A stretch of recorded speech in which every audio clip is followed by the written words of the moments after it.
కార్మికులకు సంబంధించి వారి న్యాయబద్ధమైనటువంటి డిమాండ్స్ అవి.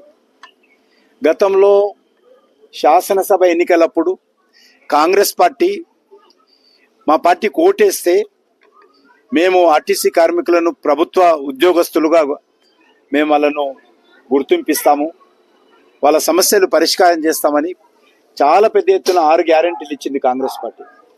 నేను ఈరోజు ముఖ్యమంత్రి రేవంత్ రెడ్డి గారిని అడుగుతా ఉన్నాను, మరి 2.5 సంవత్సరాలు కావస్తుంది, ఎందుకు ఆర్టీసీ సమస్య ఒక్క అడుగు కూడా ముందుకు కాలేదో చెప్పాల్సినటువంటి అవసరం ఉంది. మరి ఈరోజు ఉచిత బస్సు వచ్చిన తర్వాత ఆర్టీసీ యొక్క ఉద్యోగస్తుల సేవలు మరింతగా పెరిగాయి, బాధ్యత కూడా పెరిగింది. కానీ వాళ్ళకు సంబంధించినటువంటి సమస్యలు మాత్రం ఏమాత్రం ప్రభుత్వం పట్టించుకోలేదు. కాబట్టి యుద్ధ ప్రాతిపదిక మీద ప్రభుత్వము వాళ్ళ సమస్యలు పరిష్కారం చేయాలని, మరి ఈరోజు సమ్మె విరమింప చేయాలని, ప్రజలకు ఇబ్బంది కాకుండా చూడాలని నేను డిమాండ్ చేస్తా ఉన్నాను.